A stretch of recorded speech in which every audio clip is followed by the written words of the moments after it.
نتابعها الآن بمركز سيدي موسى الناخب الوطني جمال أبلماضي. إذا نتابع أيكم هذه الندوة.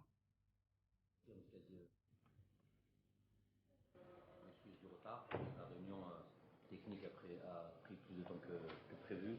Quand on commence à parler de football, on sait quand ça commence, mais on ne sait pas quand ça termine. Donc, excusez-moi pour ça.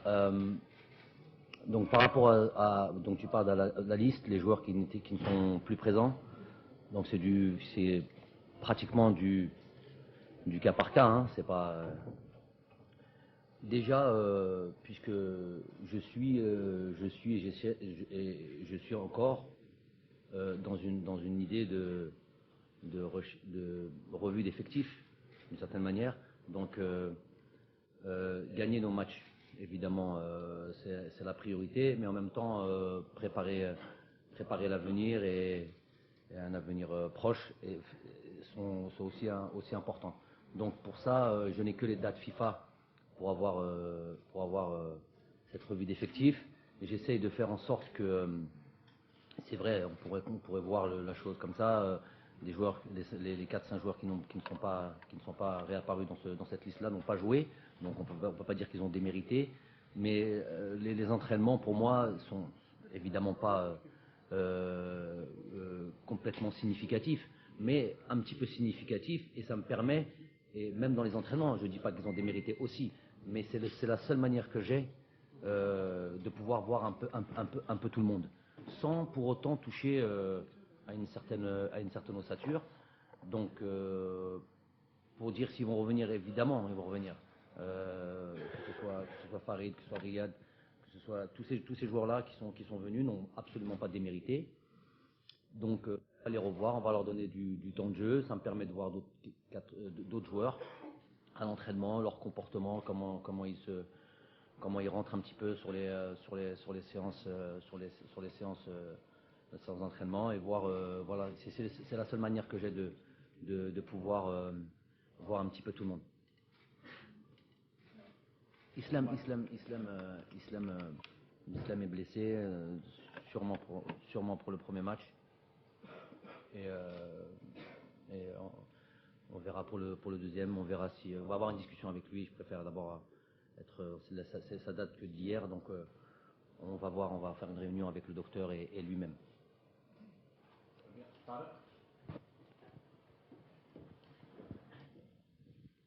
Il y a Oussama Darfelo qui est venu en renfort. Bonjour tout le monde, bonjour coach. Ma question c'est, lors du dernier match, on a remarqué que vous avez choisi un style de jeu qui est le 4-1-4-1, peut-être le 4-3-3. Quelles sont les remarques que vous avez faites sur ce style de jeu? Est-ce qu'il y aura des développements ou un changement, notamment prochainement et notamment dans cette double confrontation, un changement beaucoup plus dans la philosophie de jeu? Bonne question. Déjà, l'idée, vous l'avez remarqué, c'est vrai qu'on est parti avec un 4-2-3-1. Après, quand on a vu qu'il n'était pas nécessaire d'avoir deux milieux, entre guillemets, plus ou moins un profil défensif, on a fait monter Safir un peu plus. Donc on est passé à un 4-3-3. Surtout qu'on voulait, il était difficile de trouver Yassine Brahimi dans les intervalles, dans la partie adverse. Donc on a rajouté, on n'avait pas besoin d'avoir deux animateurs ou deux relanceurs en plus des défenseurs centraux. On n'avait pas besoin, donc on a poussé Safir un peu plus haut, c'est ce qui est devenu un 4-3-3. Bon, 4-1-4-1, je vois pas trop la différence, non plus un 4-3-3. Donc c'était ça essayer d'avoir le plus de joueurs possible entre les lignes dans la partie adverse. Les conditions de jeu, évidemment, étaient plus que difficiles, n'ont pas permis d'avoir justement cette fluidité, essayer de trouver nos joueurs. Je répète, entre les lignes, ce qui pouvait faire mal. Donc on a été pour une première, on va dire que ça a été, on va retenir beaucoup plus l'état d'esprit, un peu la solidité, des éléments qui peut-être ça fait quelque temps qu'on n'avait pas vu. Donc les deux séances d'entraînement ou les deux réelles séances d'entraînement que j'ai pu avoir avant ce match contre la Gambie J'ai plutôt axé ça là-dessus. Je savais que j'allais avoir aussi un terrain difficile. À ce point-là, un petit peu surpris. À ce point-là, c'était vraiment très très très très difficile. C'était quasiment, pour moi, quasiment injouable. Si ce n'est que pour le style de jeu d'une équipe qui veut jouer directement, un peu comme l'a fait la Gambie. Maintenant, une question, c'est pour le prochain match. Oh, je peux pas vous dire ça. On va attendre le match ça, pour ça. L'idée, c'est évidemment d'imposer notre football, en tout cas dans le football que l'on veut pratiquer. Et évidemment, vous savez très bien, tout ne peut pas être parfait. Ma première séance d'entraînement collective avec plus ou moins l'ensemble du groupe va être aujourd'hui. J'en aurai une aujourd'hui. Il y a des joueurs qui ont joué dimanche. Donc on est mardi, on est à 48 heures de leur match, plus le voyage, donc c'est un petit peu délicat. Et on va dire la vraie séance va être demain. Après on est jeudi, on est déjà la veille du match. Donc elle est là ma difficulté. Ma difficulté est le peu de temps que l'on a pour pouvoir mettre en place un jeu. Le jeu que l'on veut mettre que l'on veut appliquer. Ça va prendre du temps. Ça, il faut quand même le savoir. Ça va prendre du temps pour pratiquer le football dont, entre guillemets, comme la manière dont je vois le football. Maintenant, les joueurs vont m'aider avec toute leur concentration, leur deuxième regroupement. Je me rends compte assez facilement déjà de la joie qu'ils ont d'être là. Vraiment, la joie qu'ils ont d'être là, ça c'est important. Et l'envie de rejouer en Algérie et notamment à Chaka.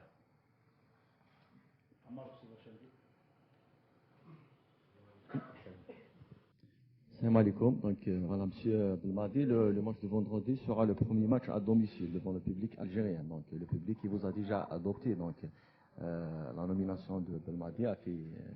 Donc le public algérien il a déjà accepté votre nomination. Donc au-delà du résultat technique attendu dans ce match, que votre objectif dans ce match est celui de la conquête du public de Blida et de faire peut-être une réconciliation entre le public et l'équipe nationale. Entre le public et l'équipe nationale, ouais, ça c'est l'idée. L'idée d'être revenu à Tchaker, on en a jamais trop parlé, c'est cette idée de revenir dans un stade qui nous a largement souri, où on a vécu de belles soirées importantes pour l'histoire du football algérien. Un stade où les joueurs se sentent bien. Ça ne veut pas dire qu'ils ne sont pas bien ailleurs, mais c'est là où ils ont ces résultats qui font qu'on est ce qu'on est.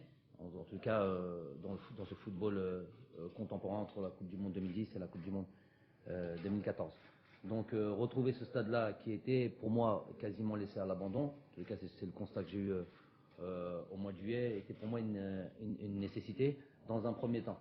Ensuite on aura l'occasion d'aller au 5 juillet. Moi j'ai vécu en tant que joueur vraiment de belles rencontres là-bas avec un bon public. Aller au 5 juillet dans une enceinte comme celle-là, pareillement historique, qui peut avec la capacité que cette enceinte a, et imaginer remplir une belle ambiance et un spectacle sur le terrain, surtout ça, un spectacle sur le terrain, une belle équipe, du beau football et football attrayant. Voilà l'objectif. Maintenant, on va y aller, comme on dit, piano, étape par étape. On va redémarrer comme un boxeur qui redémarre aux bases. On va revenir à Chaker. On va grandir doucement avec j'espère, un public qui va venir aussi nombreux dans ce stade-là. Et nous leur donner ce qu'ils attendent. Je répète, tout ne sera pas parfait. C'est pas possible avec si peu de temps qu'on a. Mais en tous les cas, le cœur y sera. J'espère le plus vite possible donner un football qui nous correspond et le plus important, la victoire.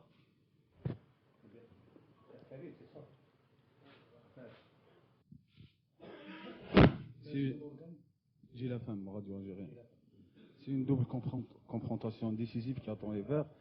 Ne craignez-vous pas une pression négative sur le groupe, surtout que cette double confrontation, elle va un peu dessiner qui va se qualifier dans ce groupe? Ouais, c'est vrai que c'est une double confrontation, je ne dis pas décisive, mais je dis très importante.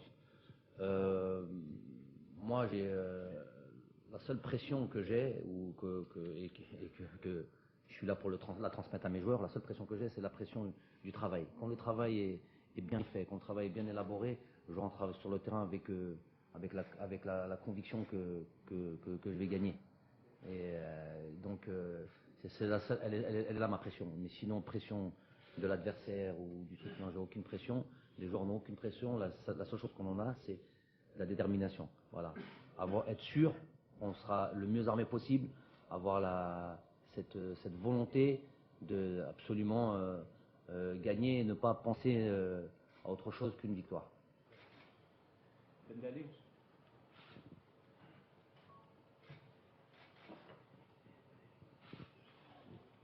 Coach, bonjour. Mais maintenant que vous avez eu l'occasion de voir votre équipe lors du premier match face à la Gambie, s'il y avait une chose à retenir d'un point négatif que vous n'aimeriez pas revoir lors de cette double confrontation, quelle serait-elle? Il y en a eu, il y a eu des choses négatives. Je sors justement cette réunion technique avec les joueurs, on a vu certaines choses. Peut-être, mais je suis obligé d'avoir de l'indulgence par rapport à ça. C'est peut-être par exemple dans la lenteur peut-être de notre jeu et les transmissions. Non, pour ça tu peux laisser le téléphone. Si c'est le téléphone, non, c'est pas le téléphone, c'est d'accord. Ouais, j'ai pour ça, généralement on a les sonneries pour ça. C'est la mosquée Mner. Donc les transmissions un peu plus rapides. Maintenant le terrain ne favorisait pas ça, les joueurs contrôlaient un peu trop le ballon parce que justement ils avaient peur de le perdre. C'était vraiment très très difficile par rapport à ça. Mais c'est plus ça, peut-être un peu plus de présence dans le camp adverse et notamment dans la surface adverse, avec plus d'envie d'aller faire mal et d'aller marquer. مشاهدينا نستأنف الندوة الصحفية التي ينشطها الناخب الوطني بعدما يرفع على مسامعنا أذان صلاة الظهر فلنصغي وإياكم. صلاة الظهر حسب توقيت الجزائر العاصمة وضواحيها. بسم الله الرحمن الرحيم. إن الصلاة كانت على المؤمنين كتابا موقوتا. صدق الله العظيم.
اللهم رب هذه الدعوة التامة والصلاة القائمة آت سيدنا محمدا الوسيلة والفضيلة والدرجة الرفيعة وابعثه اللهم المقام المحمود الذي وعدته. تقبل الله صلاة الجميع بمزيد من الأجر والثواب والمغفرة. مشاهدينا، نستأنف الندوة الصحفية التي ينشطها الآن من مركز التدريبات بسيدي موسى الناخب الوطني جمال بالماضي. En même temps, je joue à des matchs de qualification, donc je ne peux pas me permettre de ramener tout le monde comme vous m'avez dit un joueur. Non, je ne ramène pas un joueur. Je ramène le joueur qui mérite de jouer en équipe nationale et de représenter le pays. Pour cela, on va faire ce stage-là au mois de décembre. On va voir une large revue d'effectifs et voilà, voir ce qu'il en est. Et on va voir ce qu'il en ressort de ça. Voilà ce que je peux faire. Ah, l'Usma Mouloudia, je voulais savoir. Usma Mouloudia, match nul. Match nul. Match nul. Non. Le match n'était pas à la hauteur d'un point de vue technique. Le match n'était pas à la hauteur des attentes. Je pense de Chab, je pense des supporters, je pense de tout le monde. Okay, des fois il y a des bons matchs nuls et des fois il y a des matchs nuls. Asma l'a dit nul. Asma l'égale. Donc plus ou moins, voilà, pas nos attentes. On espérait un peu mieux.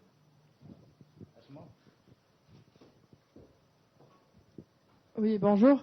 Il y a Islam Slimani qui est forfait. Il y a Berdad Bonjah, mais vous connaissez bien le Qatar pour y avoir vécu longtemps. Il est au cœur d'une grosse polémique là-bas, en fait. Dans quel état d'esprit il est, tout simplement, psychologiquement, parce que ça parle, hein, ça n'arrête pas de parler. Bon, c'est vrai que Bardad a une chose essentielle que j'apprécie énormément. C'est l'envie, et j'ai joué contre lui, c'était vraiment le poison à surveiller. Vraiment, il mobilisait quasiment toute mon attention. Généralement, dans une équipe, même s'il y a un joueur de qualité, je vois plus l'aspect collectif et tout ça, en donnant 2-3 informations sur un joueur qui est peut-être un joueur clé. Mais lui, c'est vraiment lui qui monopolisait. Vraiment, je craignais ce joueur-là à chaque fois qu'on jouait contre El Sad. C'est un joueur on connaît ses qualités de buteur, on connaît sa qualité technique, qualité de déplacement. On a encore vu sur le dernier but, le but qu'il a marqué contre Célias lors de ce match-là, avant-hier. Mais c'est avant tout aussi, c'est un gros gagneur et qui a une soif et une envie de réussir et de gagner à chaque match. Des fois, ça déborde. Je suis le mieux placé pour le savoir. Et nous, voilà, avec notre sang chaud, des fois on maîtrise, des fois on ne maîtrise pas. Cette année, El Sad ont l'objectif de tout gagner. Ils ont perdu leur première confrontation en demi-finale de Champions League, là, il y a une petite semaine, à domicile. Donc déjà, première frustration, alors que c'est l'objectif du club. Ils font match nul dans notre championnat quand mon ex-équipe de Hill a gagné. Généralement, ils font le break à ce moment-là de Hill. Donc lui, il dit, attends, on perd en Champions League, on perd en championnat, peut-être qu'il y a le titre qui va encore partir. Voilà, c'est grosse frustration qu'il a, parce que c'est un gagneur et parce qu'il a envie de gagner. Donc ça, c'est positif. Maintenant, le côté, maintenant, voilà, là où je veux pouvoir l'accompagner, c'est gérer ça, gérer ses émotions. Parce qu'après, ça devient un truc qui est positif à la base, cette volonté de gagner à chaque fois, devient contre-productif pour lui et pour l'équipe. Pour revenir à sa situation, à ce qui nous concerne, à savoir l'équipe nationale d'Algérie, il vient avec toujours énormément de volonté et c'est pour lui une grosse bouffée d'oxygène que d'être là. S'il avait été à Doha, ça aurait été autre chose. Aujourd'hui, il est en Algérie, il est loin du tumulte et il se prépare pour un match contre le Bénin. Et moi, je ne prendrai pas ces considérations plus ou moins psychologiques pour décider s'il va jouer ou pas. Moi, ce que je vois en lui, c'est qu'il a vraiment envie de briller dans cette équipe nationale d'Algérie. Il a été à chaque fois performant à chaque fois qu'on a fait appel à lui. Donc voilà, lui il a vraiment envie de marquer son territoire et de marquer son passage dans l'équipe nationale d'Algérie. Il a pour terminer, il ressent comme un côté je suis en retard, il faut absolument que je marque les esprits, que je marque des buts et donc voilà. Donc pour moi c'est une qualité.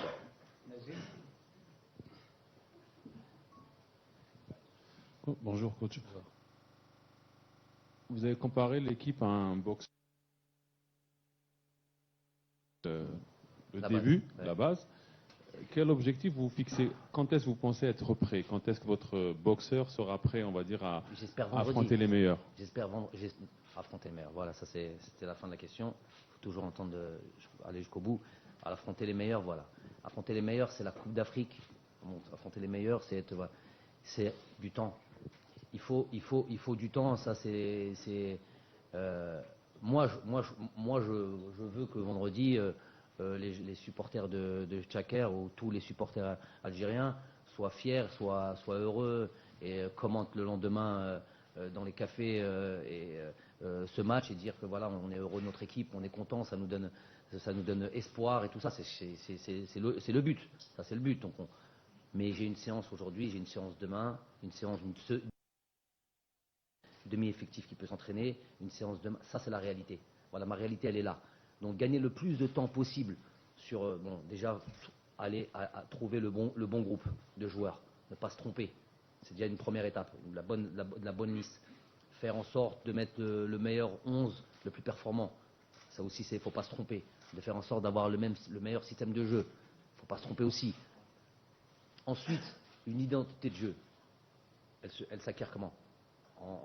Allez, je suis à combien? 4-5 séances d'entraînement entre le premier stage et le deuxième stage? Non, ça serait mentir à tout le monde et j'insulterais tous les connaisseurs du football de dire que moi j'ai une baguette magique et je vais faire ça. Moi, en 4-5 séances d'entraînement, on est capable après d'affronter les meilleurs quand on revient de loin, d'assez loin, on va dire. Donc, un petit peu de temps pour aller affronter les meilleurs, mais en même temps, je bagarre. Et par rapport à tout ce que je viens de vous dire, je bagarre pour être prêt le plus tôt possible.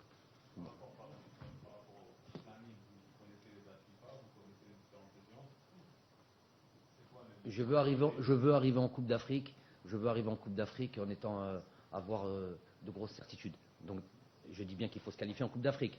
C'est l'objectif. Après, ça, il faut que j'arrive en Coupe d'Afrique en étant où je puisse venir vers vous et vous dire sincèrement, on est prêt. Donc c'est ça l'idée pour aller gagner la Coupe d'Afrique. Voilà.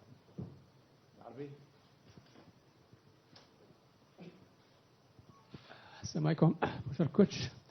J'ai une question sur notre meilleur joueur actuellement, c'est Riyad Mahrez. Il n'arrive pas encore à briller, à se distinguer, à faire la différence en équipe nationale. Faut-il aujourd'hui lui changer de poste ou le mettre carrément sur le banc de touche? Carrément. Pas carrément. Si un jour il va sur le banc de touche, ça ne sera pas carrément. Il ira sur le banc de touche parce qu'il est au milieu de 22 autres internationaux. Donc c'est pas une maladie d'aller sur le banc de touche sur un match ou sur deux. Il n'y a pas de problème là-dessus. Moi, je suis plus dans l'idée, après un match, dans des conditions... Comment? Ce qu'il y a avant, je ne suis pas responsable. Moi, je suis responsable de la Gambie. Donc, de la Gambie, au jour d'aujourd'hui, je vous ai expliqué, pour des joueurs comme ça, il faut, pour des joueurs, pas les joueurs juste, de par sa position, il faut quand même un terrain, au sens propre du terme, favorable. C'était injouable en truc. Aujourd'hui, de le juger et de lui dire que oui, la position, elle est sa position. Il peut jouer à droite, il peut jouer à gauche. Il préfère jouer à droite. On ne parle pas de position. J'ai bon espoir, moi, pour Riyad Mahrez. Moi, mon idée, c'est que les bons joueurs...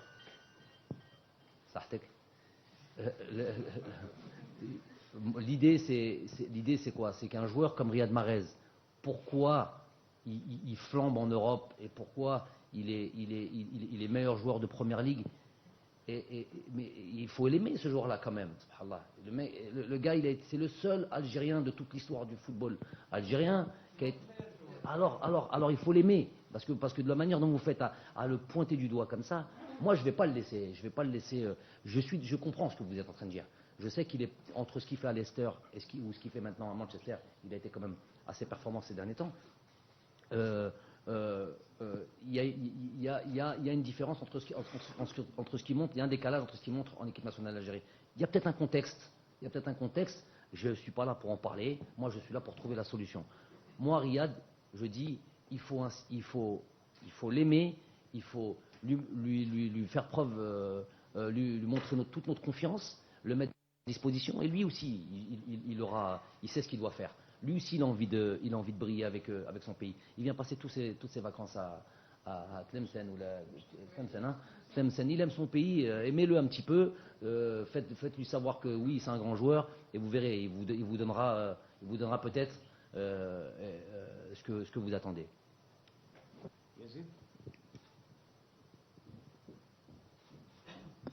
Salam alaikum, bonjour coach. Bon, c'est vrai que ça parle du match de Bénin. Moi, ma question, c'est concernant les déclarations de M. Rabah Saadane, l'ex-DTN. Je pense, si je vous pose cette question, c'est parce que votre nom ainsi que le nom de l'entraîneur des gardiens a été cité. Quelle est votre réponse par rapport à ces dires et je vais dire même des accusations? Merci. Fin de conférence, pas mal. Progression. On a bien parlé de football. Vous avez été nommé. Allez, on va répondre comme. Je suis parti quand j'ai entendu ça. Je suis arrivé en Algérie il y a 4 jours à peu près, 3-4 jours, en même temps que mes parents, qui sont aussi arrivés à Mostaganem. Donc on a reçu en tout cas mes parents surtout, hein, le bus est en pleine tête et à la place du chauffeur, M. Saadane. Qu'est-ce que vous voulez que je vous dise? Je sais pas, j'ai essayé. Le premier sentiment, ça a été un sentiment de colère, évidemment, de colère, hein, colère, puisque même quand on entend, quand on voit ses parents, ils sont là, si c'était en France, ça aurait été autre chose, mais ils sont là, il y a tous les gens qui sont ils sont pas trop nuancés, ils arrivent, ils balancent les choses comme ça au papa, ils lui disent voilà, ton fils il interdit le restaurant, M. Saadane, il comprend pas mon fils, il reconnaît pas son fils, il comprend même pas ce langage-là. Qu'est-ce que ça veut dire, refuse le restaurant, M. Saadane? Il comprend pas. Donc ça fait mal. Ça fait mal, ça fait même très mal. Donc premièrement, il y a un sentiment de colère.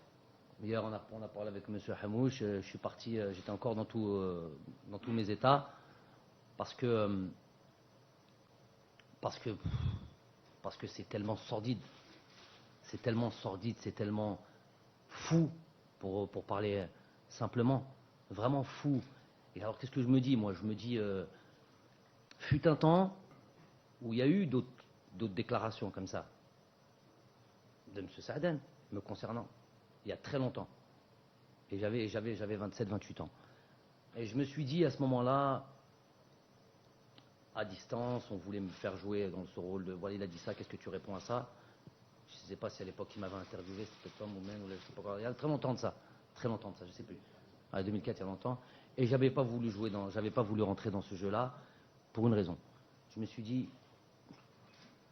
j'étais en face de lui, il a participé à une Coupe d'Afrique.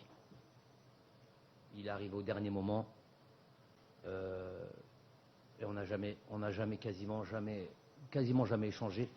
Et quand on a échangé, j'ai dit les choses que j'avais à dire face à lui, sans réponse. Mais pas plus que ça. On sort de cette coupe du Monde. C'est lui qui rappelle 2004. Donc je vous rappelle 2004, c'est lui qui l'a dit. Donc il rappelle. Moi je vous le rappelle de manière, je rentre pas là-dedans, hein, juste de manière superficielle. Donc quand ça s'excite d'un coup. Calmez-vous. Tranquille, il n'y a pas de problème. Donc quand il rappelle ça, je rentre pas dans ce jeu-là. Je me dis. Il peut y avoir des dégâts collatéraux comme il y en a aujourd'hui avec par exemple mes parents qui sont en Algérie malheureusement. Quand je dis malheureusement en entendant cette histoire, en arrivant. Alors arrivé, il peut y avoir des dégâts collatéraux, les dégâts de sa famille. La famille ne choisit pas ça, ne choisit pas ce truc-là. J'ai dit allez, je vais laisser couler, ça vaut pas le coup. Un jour je lui dirai en face, parce que c'est la manière dont je procède. Un jour je lui dirai en face et je lui ferai répéter ce qu'il a été dire à la presse.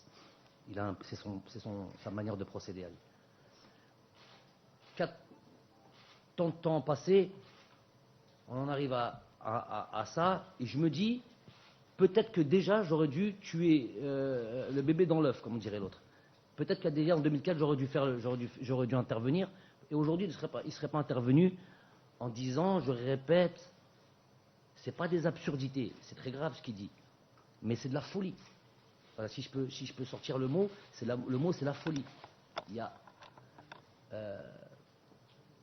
je vais dire quoi? Je vais dire, si je commence à rentrer dans les détails, et je commence à parler de ce qu'il a dit par rapport au restaurant, ou ce qu'il a dit par rapport à Aziz, ce qu'il a dit, je ne sais pas, peut-être qu'il n'a pas le droit de respirer, si je peux dire, peut-être que je suis responsable du choléra à Blida, responsable de tout ce qui se passe de mal dans ce truc. Si je commence à rentrer là-dedans, je me dis, je descends à ce niveau-là, si bas. C'est pas que je suis, je me glorifie ou je suis qui que ce soit, je suis personne, moi je suis Jamel Belmadi, mais le niveau est trop bas, le niveau est trop fou, je serais fou moi-même de rentrer là-dedans. Moi j'ai aujourd'hui un objectif, je viens, pas aujourd'hui, je viens en équipe nationale d'Algérie avec le plus grand honneur, la plus grande fierté, mais en laissant derrière moi ma famille, laissant derrière moi un certain confort que beaucoup d'entre nous aimeraient. Et je disais ça avec je viens avec beaucoup de fierté et beaucoup d'honneur. Et pour entendre ce genre de choses, une personne qui était à côté de nous, qui m'a jamais dit un mot. On m'a dit d'aller voir le bureau fédéral, mais moi c'est M. Saadane que je connais au bureau fédéral. D'aller voir à Annaba, on se déplace, on se salue, on se dit les choses en face. C'est entre guillemets le baiser de la mort, ça. C'est aller derrière comme ça et aller raconter des telles inepties. C'est de la folie, c'est limite, c'est un mensonge compulsif. C'est mythomanie. Parlez clairement. Ben, je vous dis les choses telles qu'elles sont. Maintenant, je vais clôturer ça en disant ça. Il y a un terme que tout le monde, on va tous être d'accord là-dessus. Qu'est-ce que je dis? Hasballah wa ni'mal wakil. On est tous d'accord là-dessus. Si de ce qu'il a mis en avant, et moi j'ai entendu que une partie, pour être sûr, pas juste entendre les gens qui me disent il t'a dit ça, non, je voulais être sûr. J'ai vu 15 minutes de ce qu'il a dit, ça me suffisait. Suffit pour me faire mal au cerveau. Qu'est-ce que j'ai dit?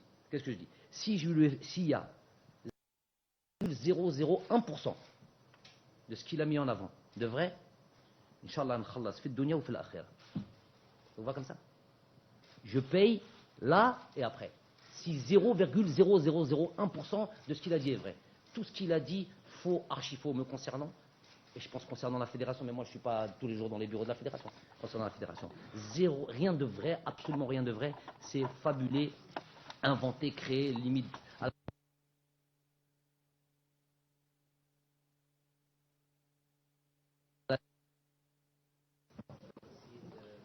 جمال بالماضي ممكن نعودها الى المباراه ضد البنين، يعني كيفاش توقع هذه، خاصه وأنا هو شريككم، يعني شريك المنتخب الوطني في الصداره، وراح تكون مباراه بعد 5 ايام، كيفاش راح تسيرهم هذه المباراتين؟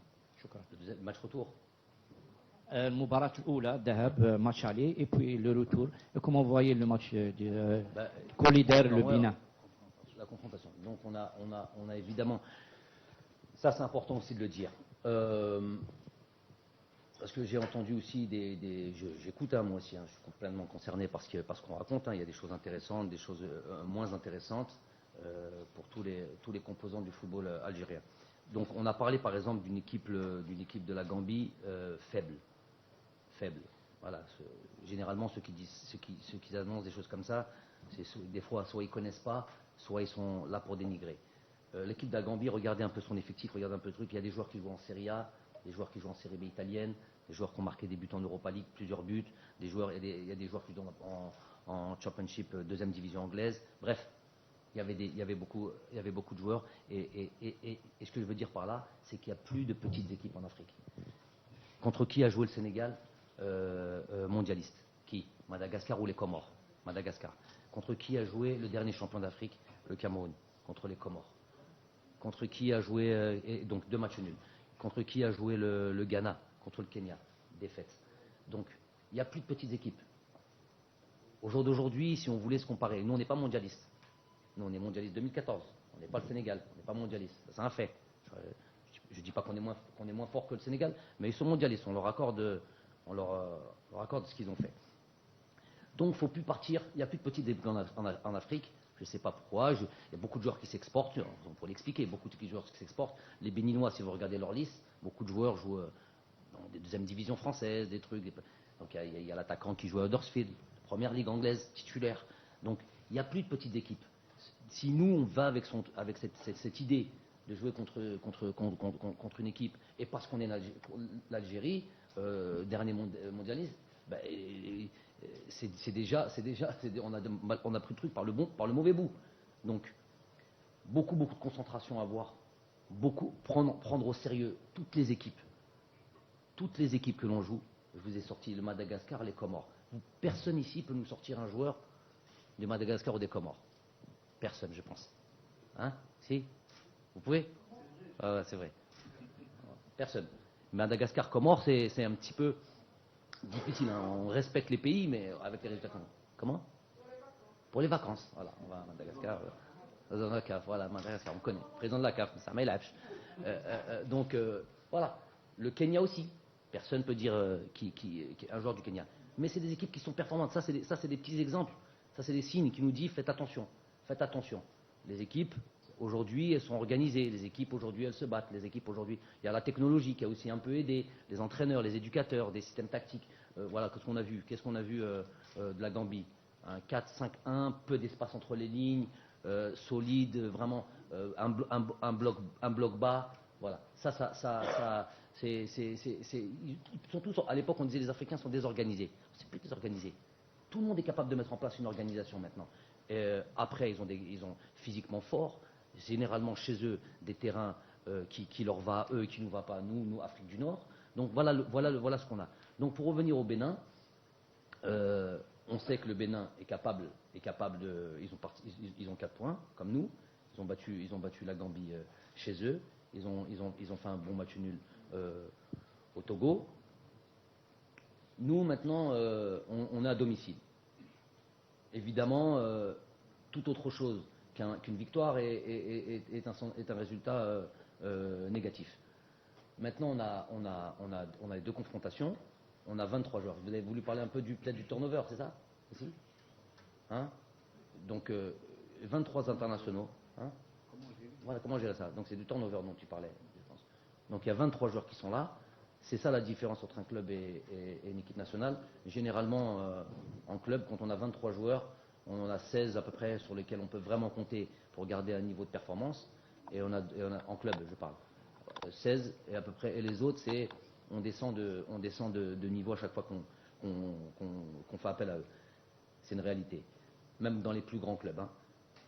Mais en équipe nationale, on n'est pas à ce niveau-là. L'équipe nationale, c'est 23 joueurs. Moi, je peux me rendre compte, quand on fait des séances avant le match de la Gambie, quand on faisait des séances et des oppositions, par exemple, et ben vraiment, ça s'équilibrait. Ça s'équilibrait, il y a la qualité. Ça, c'est l'avantage qu'on a. Donc, je ferai ce que je veux dire par là, mais j'ai pas envie de donner aussi la possibilité à M. Dussuyer de savoir un peu ce qu'on va programmer. Mais voilà, j'ai 23 internationaux de qualité et voilà, il y a des délais entre les 2 matchs, plus ou moins longs. Je prends ça tous en considération et on verra quelles équipes nous affronteront, nous mettrons en place pour les 2 rencontres. Ça satisfait? On vous remercie, c'est la fin de la conférence. Merci beaucoup. Vas-y.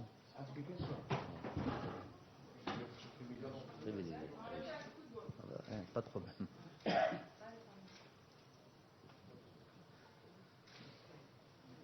Non, juste pour revenir à l'animation du jeu, bon, c'est vrai qu'en Gambie, le terrain ne s'y prêtait pas et tout, mais si on revient un peu en arrière, les meilleures prestations des Verts, notamment sur le plan offensif, c'est avec la présence à gauche de Riyad et à droite de Sofiane.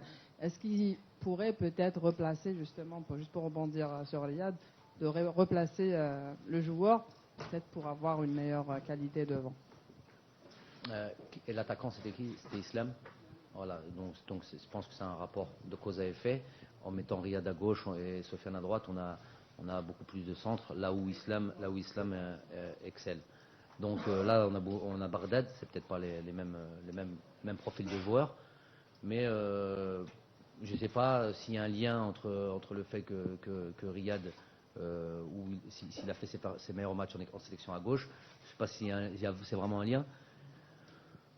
Riyad joue quasiment tout le temps à droite, et c'est là où il se sent le mieux. Et si on lui demande où tu préfères, il est vraiment dans son élément, et c'est ça qui a fait qu'il a été meilleur joueur de Première Ligue, marqué tant de buts et signé à Manchester City.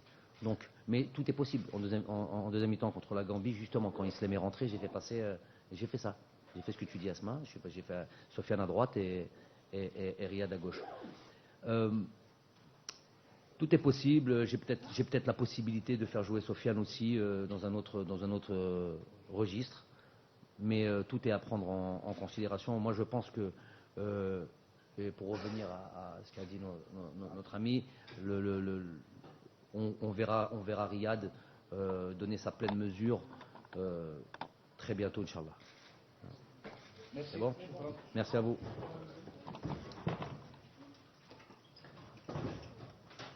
مشاهدينا هذه الندوة الصحفية التي نشطها الناخب الوطني جمال بالماضي من مركز التدريبات بسيدي موسى، تحدث عن مستوى المنتخب الوطني وكذلك عدة مواضيع متعلقة بالمنتخب نلخصها لكم فقط مشاهدينا في أبرزها، حيث قال بالماضي أن التدريبات هي الوحيدة التي ستسمح له بتقييم اللاعبين الجدد. كذلك تحدث بالماضي أن هناك مباراة وتربص سيكون في دولة قطر في الدوحة. نعم، التربص سيكون في شهر ديسمبر. كذلك تحدث بالماضي أن المنتخب الوطني شبهه بالملاكم الذي سقط ويحاول الوقوف. بالماضي تحدث أيضا عن رياض محرز، وتحدث كذلك عن تصريحات رابح سعدان الذي كذب فيها ما جاء على لسان هذا الأخير. مشاهدينا، هذا ملخص الندوة الصحفية.